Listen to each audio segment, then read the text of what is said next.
Hi friends, welcome to my YouTube channel study with Maruf sir. दोस्तों, हम लोग जो है बिहार पुलिस का जो तैयारी कर रहे हैं, यानी कि बिहार पुलिस अपर निरीक्षक यानी कि आपका दरोगा का जो इस बार तैयारी कर रहे हैं, उन सभी के लिए जो है ज्ञान बिंदु की तरफ से जो एक बुक जारी हुआ, उस बुक का आज हम लोग जो है 2018 के क्वेश्चन को करेंगे। यानी कि इसमें जो है टोटल क्या होगा, इस सेट के माध्यम से आपको एक तो इम्पोर्टेंट क्वेश्चन मिल जाएगा जो प्रीवियस ईयर में 2008 से लेकर 2022 तक पूछा गया, उन सभी क्वेश्चन के साथ साथ कुछ कुछ अध्ययन सामग्री है जो कि उसको भी हम लोग देख लेंगे।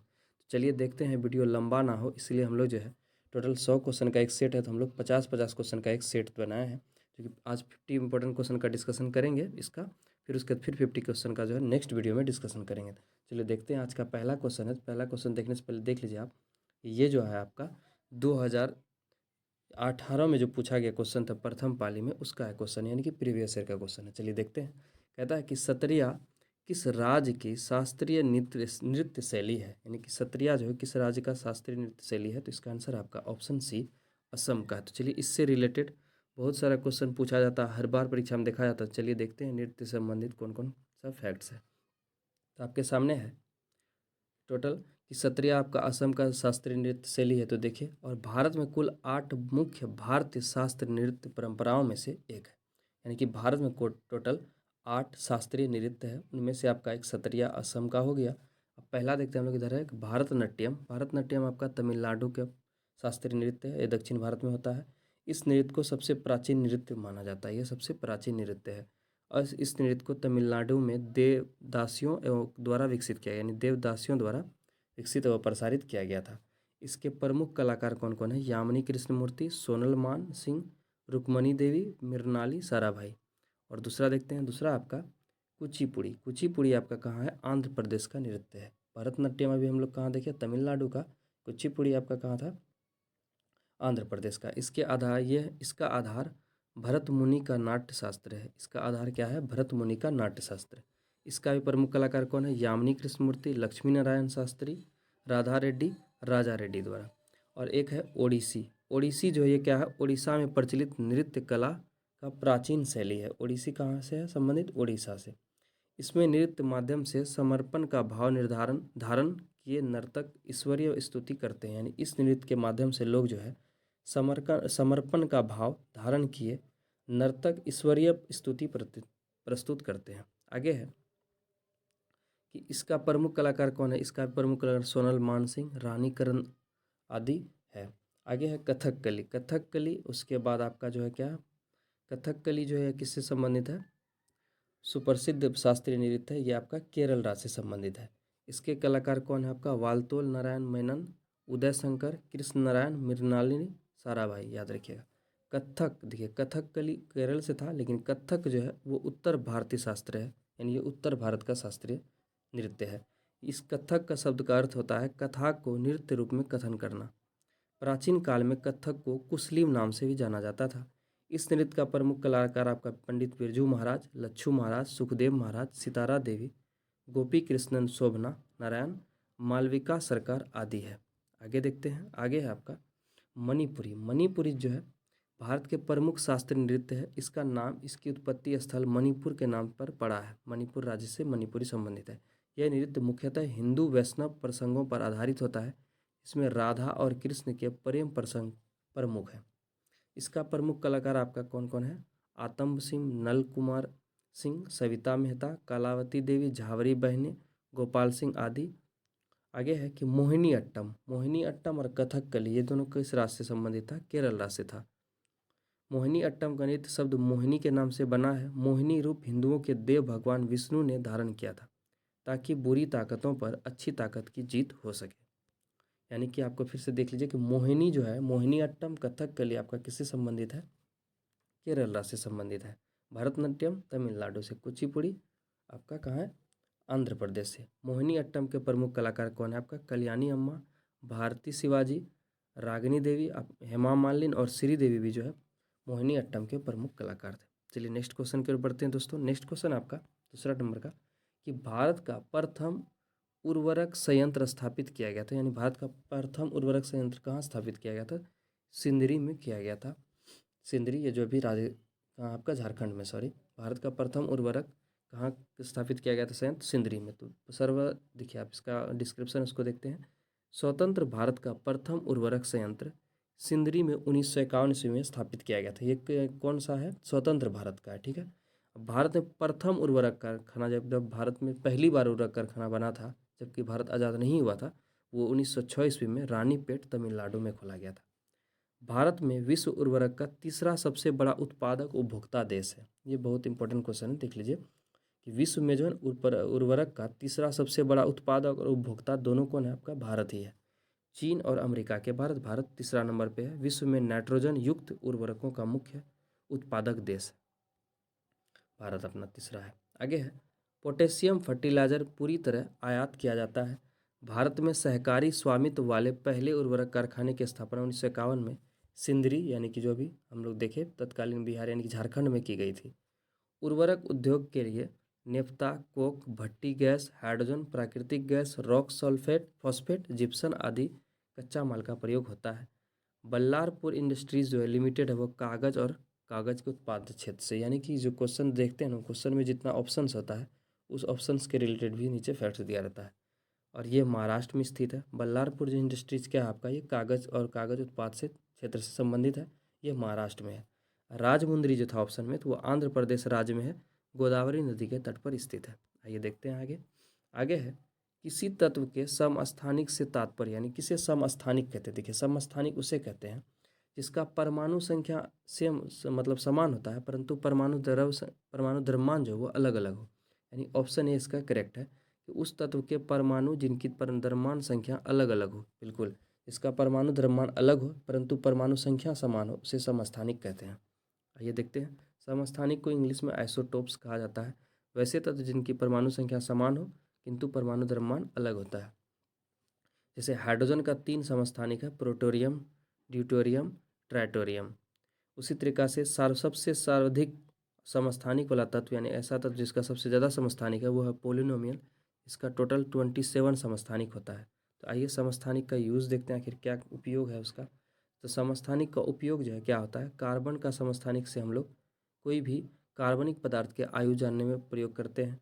कैंसर के उपचार में हम लोग कोबाल्ट 60 का प्रयोग करते हैं, जो कोबाल्ट का समस्थानिक है। यूरेनियम का समस्थानिक U-235 का प्रयोग हम लोग परमाणु भट्टी में ईंधन के रूप में होता है। घेघा रोग के इलाज में आयोडीन के समस्थानिक का हम लोग उपयोग करते हैं। आइए नेक्स्ट क्वेश्चन की ओर बढ़ते हैं। नेक्स्ट क्वेश्चन आपका, चलिए तो उसमें समस्थानिक के बाद दो और होता है, एक समभारिक, एक समन्यूट्रॉनिक। याद रखिए समभारिक मतलब ऐसा हुआ जिसका परमाणु संख्या अलग अलग हुआ लेकिन परमाणु द्रव्यमान समान होना चाहिए। जैसे समस्थानिक में क्या था, परमाणु संख्या समान था परंतु परमाणु द्रव्यमान अलग था। इसमें परमाणु द्रव्यमान संख्या समान हो तो उसे हम लोग समभारिक कहेंगे। समन्यूट्रॉनिक ऐसा हुआ तत्व जिसका कि न्यूट्रॉनों की संख्या जिसमें क्या हो समान, उसे हम लोग समन्यूट्रॉनिक कहते हैं। आइए देखते हैं आगे। निम्नलिखित में से किस सिख गुरु ने गुरुमुखी लिपि का शुरुआत की थी? देखिए गुरुमुखी लिपि का शुरुआत जो है आपका गुरु अंगद देव किए थे। चलिए आते हैं बाकी गुरु अर्जुन देव, गुरु नानक और गुरु गोविंद सिंह के बारे में भी कुछ जानते हैं। इससे रिलेटेड क्वेश्चन जो है पूछा जाता है अक्सर, दिखेगा इस टॉपिक से बार बार क्वेश्चन आता है। चलिए इसको अच्छे से देखते हैं हम लोग। इस क्वेश्चन का आंसर था कि गुरुमुखी लिपि का शुरुआत गुरु अंगद ने किया था। चलिए गुरु अंगद देव ने गुरुमुखी लिपि का शुरुआत की थी। इन्होंने ही गुरु नानक द्वारा प्रारंभ की गई लंगर व्यवस्था को अस्थायी बना दिया। देखिए लंगर व्यवस्था का प्रारंभ गुरु नानक किया था, ठीक है, गुरु नानक। और इसको अस्थायी कौन बनाया? गुरु अंगद बनाया। सिखों के प्रथम गुरु कौन थे? गुरु नानक थे। और इसका जन्म जो कहाँ हुआ था? ननकाना साहिब पाकिस्तान के तलवंडी नामक स्थान पर 15 अप्रैल 1469 ईस्वी को हुआ था। सिख धर्म के 5वें गुरु गुरु अर्जुन देव थे, जिसे सच्चा बादशाह कहा जाता था। इनकी उपाधि थी, ये सच्चा बादशाह इनकी उपाधि थी। ये अकबर के समकालीन थे। यानी क्वेश्चन अगर पूछे कि कौन से गुरु अकबर के समकालीन थे, तो 5वें गुरु गुरु अर्जुन देव। 1589 में उन्होंने अमृत सरोवर के मध्य हरमंदिर साहिब का निर्माण कराया। तो हरमंदिर साहिब का निर्माण कौन कराया है? गुरु अर्जुन देव। गुरु गोविंद सिंह सिखों के 10वें व अंतिम गुरु थे। गुरु गोविंद सिंह सब जो अंतिम गुरु थे। इनका जन्म बिहार के पटना में हुआ था, ठीक। आगे देखते हैं। आगे है 1699 ईस्वी में इन्होंने गुरु गोविंद सिंह ही ने खालसा पंथ की स्थापना की थी। खालसा पंथ की स्थापना कौन किए थे? गुरु गोविंद सिंह, जिनका जन्म कहाँ हुआ था? आपका पटना में। और वो सिखों के 10वें गुरु थे। 1699 में शुरू हुआ था। गुरु नानक गुरु नानक जो है वो सिख धर्म के संस्थापक हैं। और गुरु अर्जुन देव आदि ग्रंथ की रचना की थी। आदि ग्रंथ की रचना कौन किए थे? गुरु अर्जुन देव। चलिए आगे देखते हैं। आगे है निम्न व्यक्तित्वों पर विचार कर सही उत्तर का चयन करें। आपके सामने है कथन एक, हिमालय से निकलने वाली नदियाँ बारहमासी नदियाँ हैं। ये सही होता है। हिमालय से निकलने वाली नदियाँ क्या होती हैं? बारहमासी नदियाँ होती हैं, क्योंकि वो वर्षा से भी निकलता, वर्षा से भी वहाँ से बहाव होता है और बर्फ़ के पिघलने से भी। आगे है दूसरा वाला तर्क है कि हिमालय नदियों का उद्गम स्रोत हिमानी में स्थित है। तो इसका आंसर है आपका ऑप्शन ए और आर दोनों सही है। आर ए की पुष्टि करता है। चलिए आगे देखते हैं कि इससे संबंधित क्या क्या चीज़ है। भारत के अपवाह तंत्र में अनेक छोटी बड़ी नदियाँ शामिल है। ये बड़ी भू आकृतियों के उद्विकास प्रक्रिया तथा वर्षण की प्रकृति और लक्षणों का परिणाम स्वरूप उत्पन्न होती है। चलिए आगे देखते हैं हिमालय अपवाह में कौन कौन नदियाँ आते हैं। तो हिमालय अपवाह में आपका तंग भूगर्भिक इतिहास के लंबे दौर विकसित हुआ। इसमें मुख्यतः गंगा, सिंधु और ब्रह्मपुत्र नदियाँ द्रोणी शामिल है। यहाँ की नदियाँ बारहमासी है, क्योंकि ये बर्फ़ पिघलने व वर्षण दोनों पर निर्भर है। हिमालय नदी जो है बारहमासी क्यों है? क्योंकि वहाँ से बर्फ़ पिघलने से भी और वर्षण दोनों पर निर्भर करता है। ये नदियाँ गहरे महाखड्डों, जिसको हम लोग गॉर्ज भी कहते हैं, से गुजरती है, जो हिमालय के उत्थान के साथ साथ अपरदन क्रिया द्वारा निर्मित है। महाखड्डों के अतिरिक्त ये नदियाँ अपनी पर्वतीय मार्ग में भी आकार की घाटियाँ, छिपरिका और जलप्रपात भी बनाती है।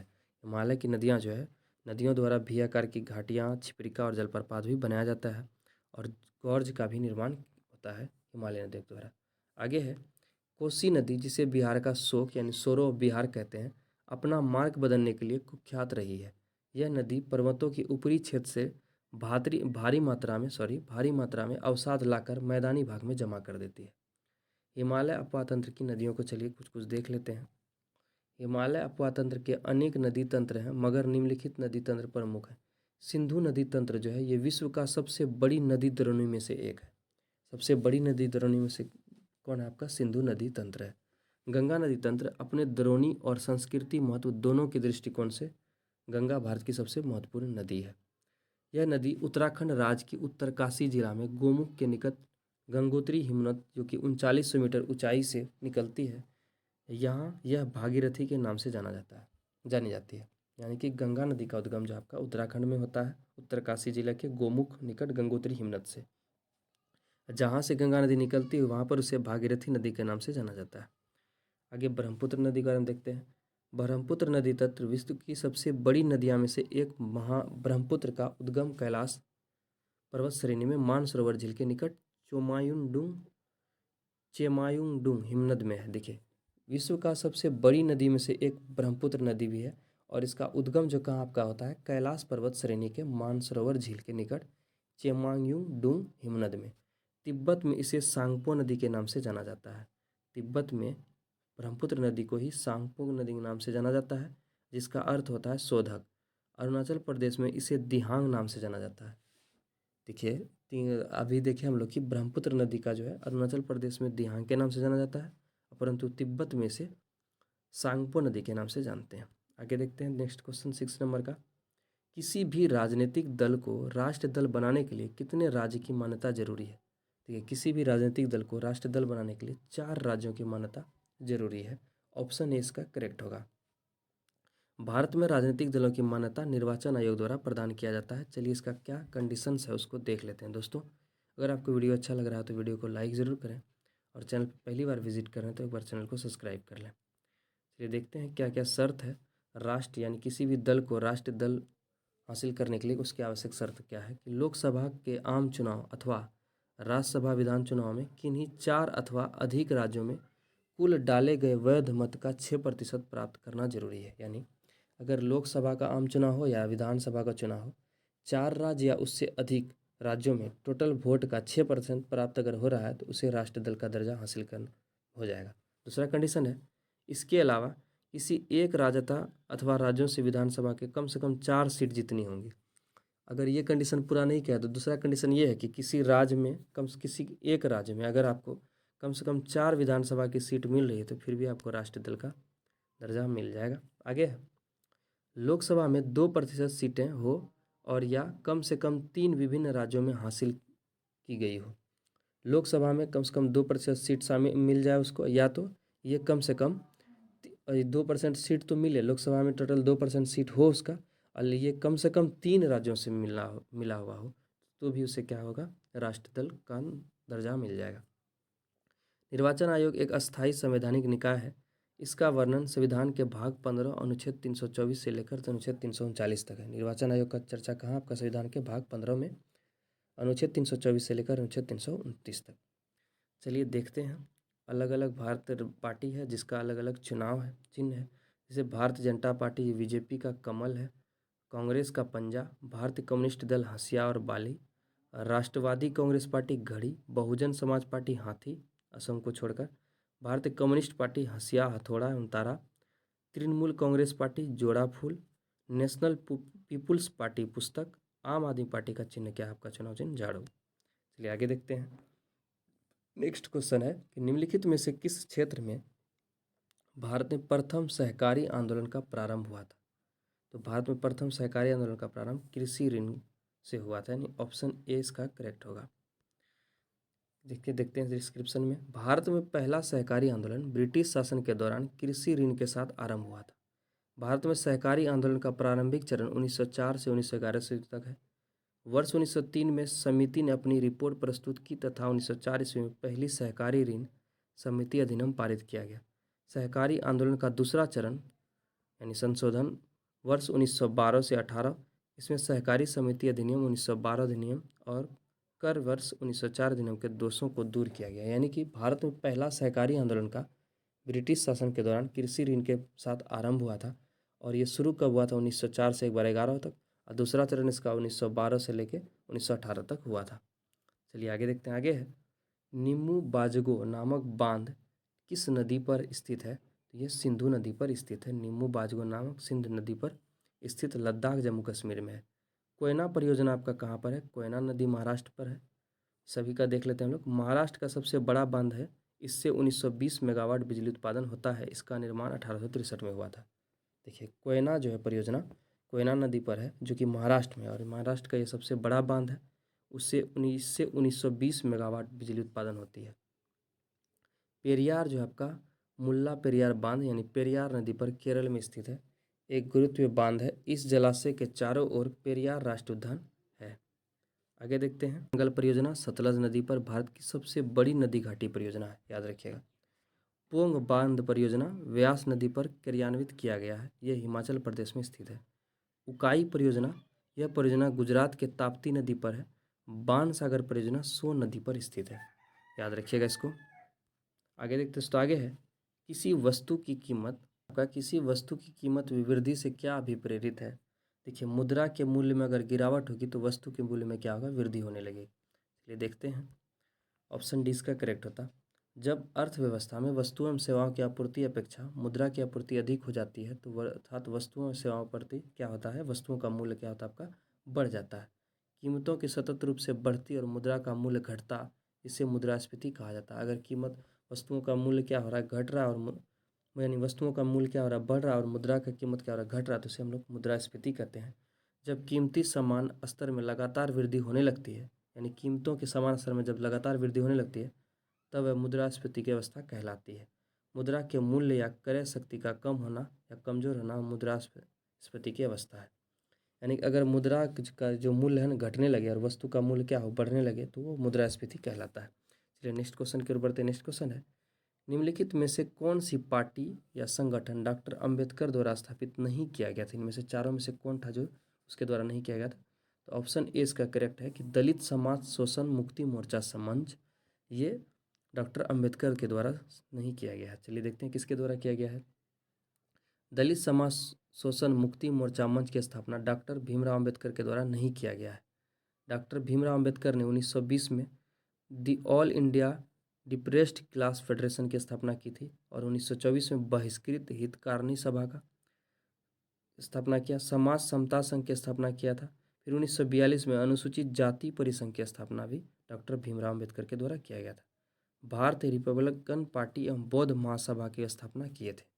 तो डॉक्टर भीमराव अंबेडकर टोटल क्या क्या किए थे। पहला है कि 1920 में the all India depressed class federation की स्थापना, 1924 में बहिष्कृत हितकारिणी सभा और समाज समता संघ की स्थापना, फिर 1942 में अनुसूचित जाति संघ परिसंघ की स्थापना और भारतीय रिपब्लिकन पार्टी एवं बौद्ध महासभा की स्थापना भी डॉक्टर भीमराव अम्बेडकर के द्वारा किया गया था। आगे देखते हैं, आगे 11 नंबर क्वेश्चन है, संस्थाएं और संघ बनाने का अधिकार किस प्रकार का अधिकार है? तो केवल नागरिकों के लिए सुनिश्चित स्वतंत्रता का अधिकार है। ऑप्शन 20 का करेक्ट होगा। संस्था एवं संघ बनाने का अधिकार केवल नागरिकों के लिए सुनिश्चित स्वतंत्रता का अधिकार है। चलिए देखते हैं 19 का अनुच्छेद 19 में लोगों की क्या है, इसकी चर्चा है। चलिए अनुच्छेद 19 में क्या क्या है देख लेते हैं हम लोग। अनुच्छेद 19 के तहत पहला अनुच्छेद 19 के क यानी ए में बोलने की स्वतंत्रता, जिसे प्रेस की स्वतंत्रता, शांतिपूर्वक एकत्र होने यानी सभा, उसके बाद संघ बनाने की 19 सी में है।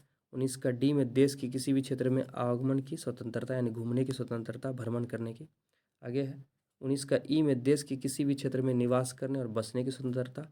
और 19 के जी में कोई भी व्यापार और जीविका चलाने का स्वतंत्रता, किसी को कोई भी। आगे है मूल संविधान में 7 प्रकार की स्वतंत्रता का अधिकार था। अनुच्छेद 19 का ऑफ फॉर्म यानी एफ में जो था क्या था, यह 7वां जो था, संपत्ति के अधिकार को 44वां संविधान संशोधन द्वारा 1978 में हटा दिया गया तथा इसे अनुच्छेद 300 के क के अंतर्गत कानूनी अधिकार के रूप में रखा गया। देखिए जब प्रारंभ में जो संविधान बनी थी उस टाइम में टोटल 7 प्रकार की स्वतंत्रता का अधिकार था, जिसमें संपत्ति का अधिकार था। जो संपत्ति के अधिकार को 44वां संविधान संशोधन में 1978 द्वारा हटा दिया गया था, इसे 300 का क में रखा गया है। यह कानूनी अधिकार है, ना कि स्वतंत्रता का अधिकार है। आगे है ओजोन क्षेत्र से क्या तात्पर्य, यानी ओजोन क्षेत्र से आप क्या समझते हैं? तो ओजोन क्षेत्र जो है क्या है, समताप मंडल में ओजोन परत की मोटाई कम होना। ओजोन क्षेत्र का मतलब ये हुआ कि समताप मंडल में जो ओजोन परत है उसकी मोटाई का कम होना। चलिए देखते हैं क्या क्या कारण है, क्यों कम हो रहा है आखिर। समताप मंडल में ओजोन परत की मोटाई का कम होना, ये क्या है, ओजोन क्षेत्र का कारण है। आगे है कि ओजोन छेद का तात्पर्य ओजोन परत का अवक्षय होना। समताप मंडल के ऊपरी भाग में पाए जाने वाली ओजोन परत सूर्य की पराबैंगनी किरणों को अवशोषित करती है और इन किरणों को से आँखों के रोग तथा त्वचा कैंसर होने का खतरा रहता है। कृषि एवं जलवायु पर भी बुरा प्रभाव पड़ता है। इसको जो है क्या करता है, ओजोन परत अपने आप अवशोषित कर लेता है। ओजोन परत सूर्य की पराबैंगनी किरणों को 70 से 90% तरंगें छन जाती है। ओजोन परत में छिद्र सर्वप्रथम फॉरमैन द्वारा 1973 ईस्वी में अंटार्कटिका के ऊपर देखा गया था, जहां सितंबर व अक्टूबर के दौरान ही वृद्धि होती है। आगे है ओजोन परत में छिद्र होने का प्रमुख कारण फ्लोरीन है। इसकी उत्पत्ति क्लोरोफ्लोरोकार्बन CFC, हेलोजेंस व उनमें से संबंधित कुछ अन्य पदार्थ कार्बन टेट्राक्लोरीन, मिथाइल क्लोरोफॉर्म जैसे रसायनों से होती है। ओजोन में बढ़ते छिद्र को रोकने के लिए 1987 ईस्वी में मॉन्ट्रियल प्रोटोकॉल यानी कनाडा में एक अंतर्राष्ट्रीय सम्मेलन आयोजित किया गया था। देखिए ओजोन परत का छिद्र होने का प्रमुख कारण क्या आपका, फ्लोरीन गैस है, याद रखिएगा। आगे देखते हैं संयुक्त राष्ट्र संघ दिवस कब मनाया जाता है। तो संयुक्त राष्ट्र संघ दिवस आपका 24 अक्टूबर को, यानी ऑप्शन 1 करेक्ट होगा, मनाया जाता है। संयुक्त राष्ट्र संघ के टोटल कितने संघ है आपका, चलिए इसके बारे में संयुक्त राष्ट्र संघ के बारे में देख लेते हैं। संयुक्त राष्ट्र संघ की स्थापना 24 अक्टूबर 1945 को हुई। इस कारण संयुक्त राष्ट्र संघ के दिवस 24 अक्टूबर को मनाया जाता है।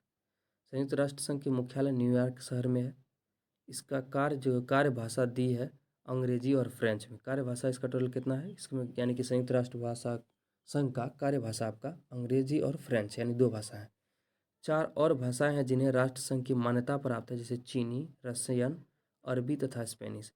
संयुक्त राष्ट्र संघ के अंग 6 अंग हैं, महासभा, सुरक्षा परिषद, आर्थिक एवं सामाजिक परिषद, परन्यास परिषद, अंतर्राष्ट्रीय न्यायालय, सचिवालय। याद रखिएगा कि संयुक्त राष्ट्र संघ में टोटल 6 अंग हैं, जो देखें हम लोग इस प्रकार था। वर्तमान में संयुक्त राष्ट्र महासभा के 77वें यानी कि जो 77 नंबर का अध्यक्ष कौन है, कसाबा कोरोसी, जो हंगरी के हैं। संयुक्त राष्ट्र संघ के वर्तमान महासचिव एंटोनिया गुटेरस है, एंटोनिया गुटेरस, याद रखिए। आगे देखते हैं 14 नंबर का, सूची 1 को सूची 2 से सुमेलित कीजिए। आपके सामने है कि इंद्र यानी बाघ आरक्षित है, दूसरा राज वैसे है इंद्रावती। इंद्रावती आपका कहाँ है, आपका इंद्रावती छत्तीसगढ़, ऑप्शन ए का 4 होगा। उसके बाद फिर क्या है, पेरियार। पेरियार आपका कहाँ है, पेरियार जो है आपका केरल में है, याद रखिएगा। पेरियार राष्ट्रीय उद्यान केरल के इडुक्की में है।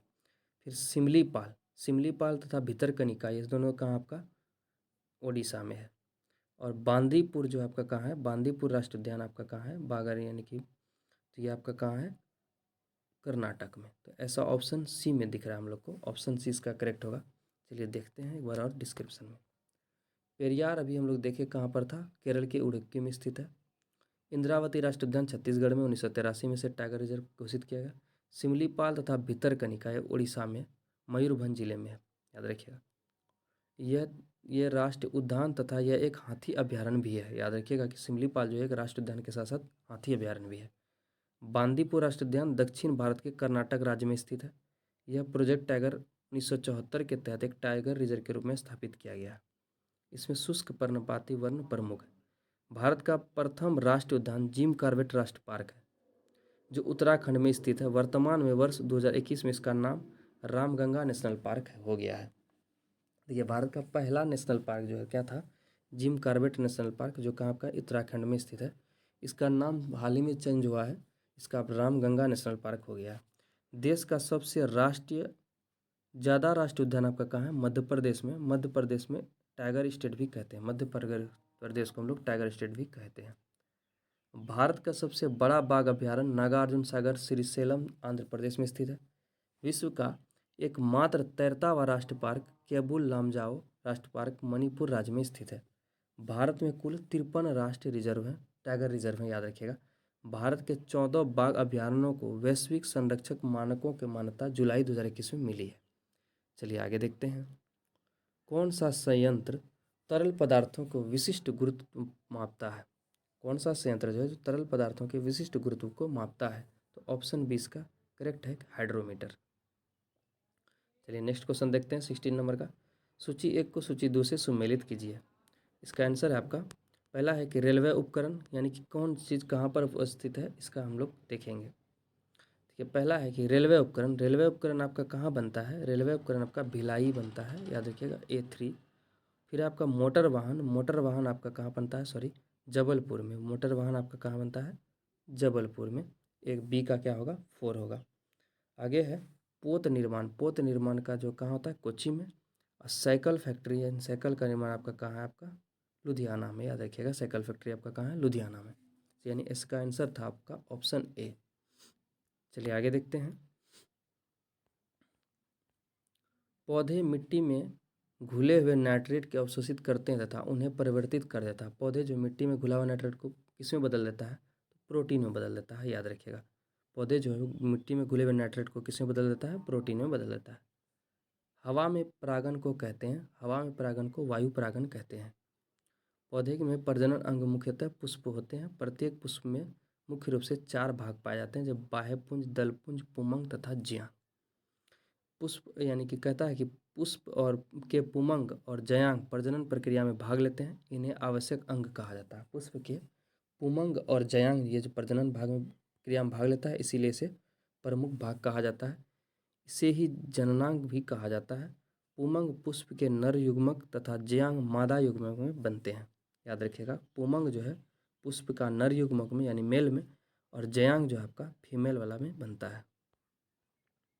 परागन 2 प्रकार के होते हैं, एक होता है स्वपरागन और परपरागन। स्वपरागन जब एक पुष्प परागन उसी पुष्प में वर्तिकाग्र पर होता है, उसे स्वपरागन कहते हैं। परपरागन जब एक पुष्प का परागन उसी जाति के दूसरे पौधे पर स्थित पुष्प का वर्तिकाग्र पर पहुंचता है, तो उसे परपरागन कहते हैं। स्वपरागन परागन तो खुद हो जाता है, लेकिन परपरागन का अलग अलग विधियाँ हैं, जैसे वायु द्वारा, कांट कीट, जल परागन, जंतु परागन, पक्षी परागन द्वारा होता है। चलिए आगे देखते हैं। आगे है युवा, जो प्रधानमंत्री कौशल विकास योजना के अंतर्गत एक कौशल विकास कार्यक्रम है, जिसका प्रारंभ किया गया है। किसके तहत प्रारंभ किया है? दिल्ली पुलिस के तहत। आगे है केसर का मुख्य उत्पादक राज्य कौन सा है? केसर का मुख्य उत्पादक राज्य आपका जम्मू एवं कश्मीर है। इसका कोक्रोस स्टैविस इसका वैज्ञानिक नाम है। केसर का वैज्ञानिक नाम क्या है? क्रोकस स्टैवस, याद रखिएगा।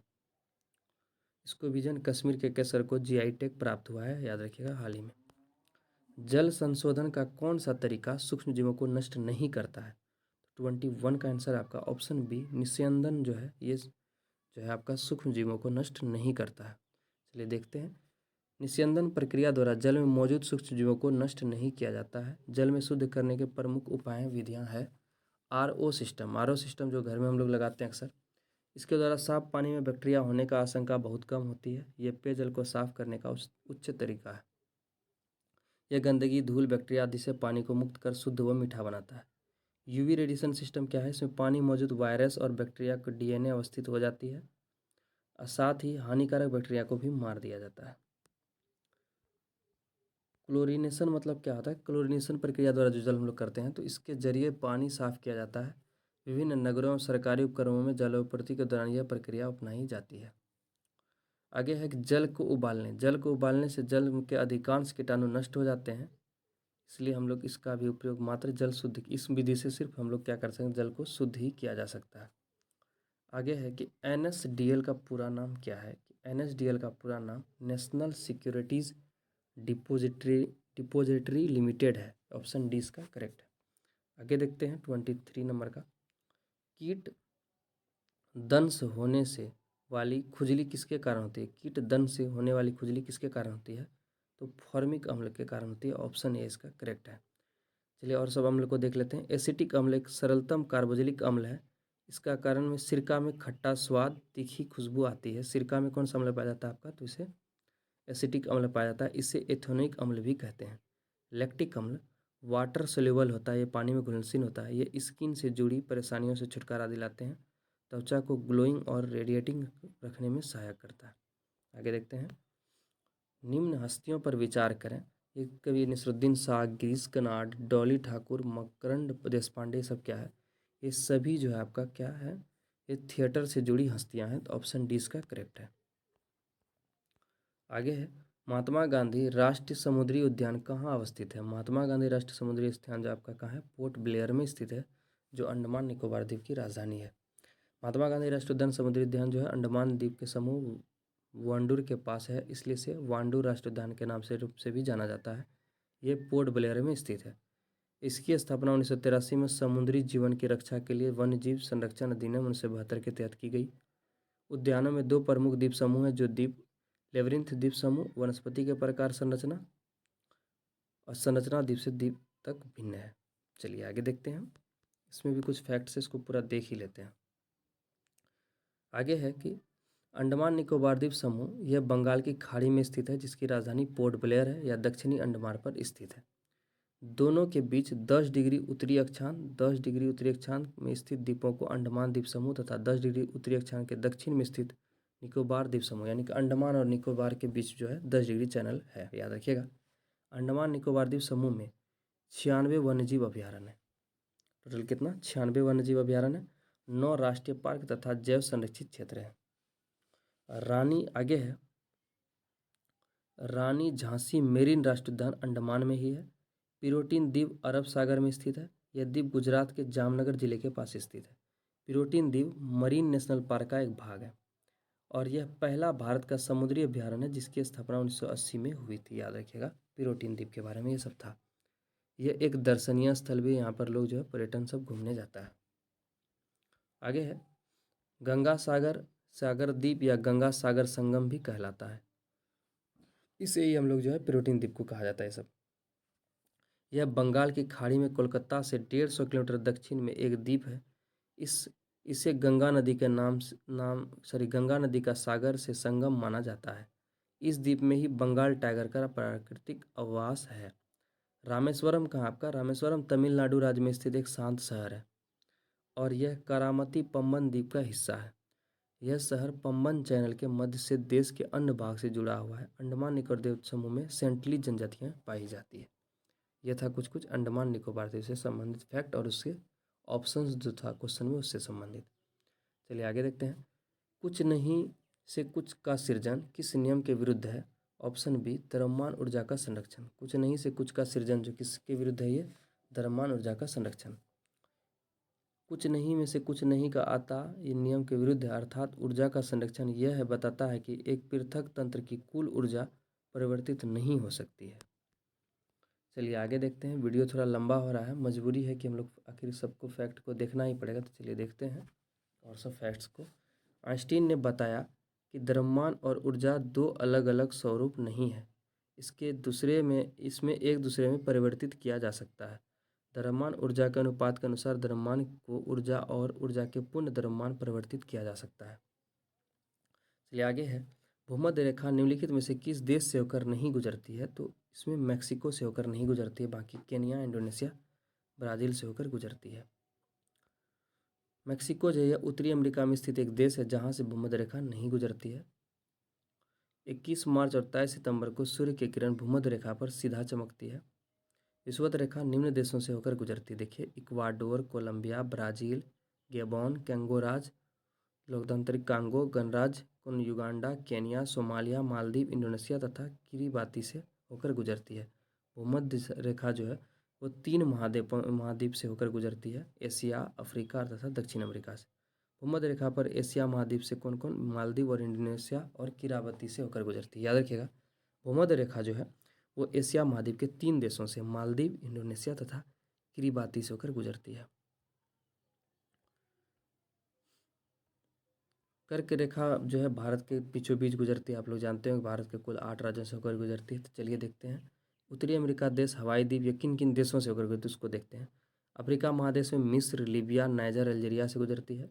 माली, सहारा और मरितानिया आदि से गुजरती है। एशिया महादेश में ताइवान, चीन, म्यांमार, बांग्लादेश, भारत, ओमान, संयुक्त अरब अमीरात और सऊदी अरब से होकर गुजरती है। मकर रेखा जो होता है वो 23.5 डिग्री दक्षिण अक्षांश को कहा जाता है। देखिए, 23.5 डिग्री उत्तरी अक्षांश को कर्क रेखा तथा 23.5 डिग्री दक्षिण अक्षांश को मकर रेखा कहा जाता है।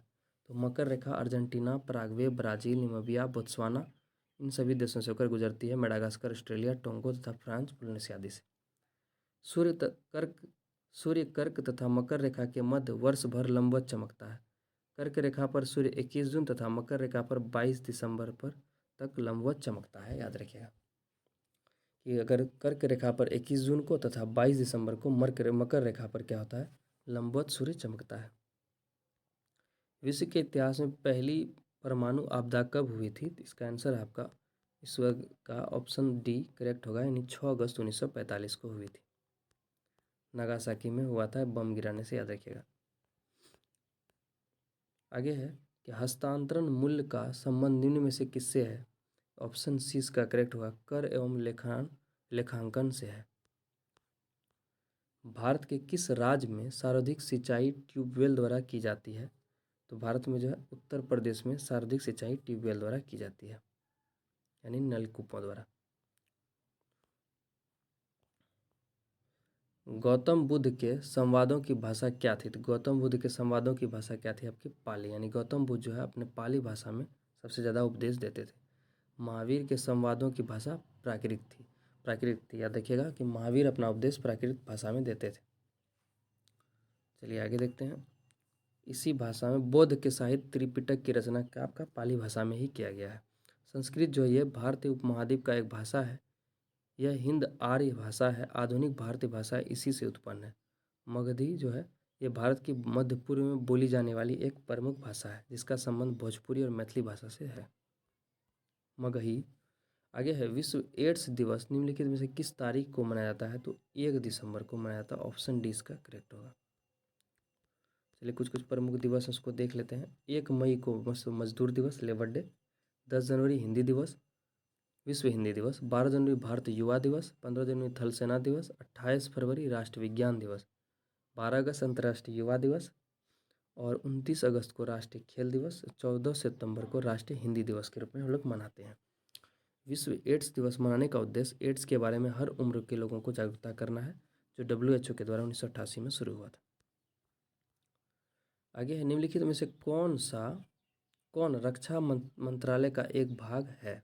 ऑप्शन 20 का करेक्ट है, ABC। रक्षा विभाग, रक्षा अनुसंधान एवं विकास, रक्षा उत्पादन विभाग। रक्षा वित्त विभाग जो है रक्षा मंत्रालय से संबंधित नहीं है, यानी कि डी जो है वो नहीं है। चलिए आगे देखते हैं। आगे है, निम्नलिखित में से किस शहर में बांग्लादेश द्वारा नया कूटनीतिक केंद्र यानी डिप्लोमेटिक स्टेशन खोला गया है? बांग्लादेश द्वारा तो डिप्लोमेटिक स्टेशन बांग्लादेश द्वारा चेन्नई में खोला गया है। कूटनीतिक स्टेशन मद्रास के चेन्नई में।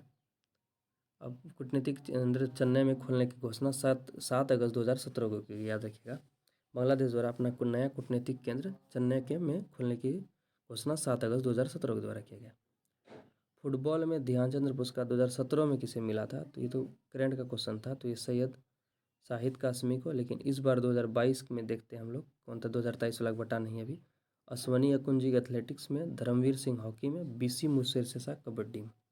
36 का देखते हैं। बंगाल को विभाजन रद्द किया, यानी बंगाल के विभाजन को रद्द कौन किया था? तो लॉर्ड हार्डिंग द्वितीय।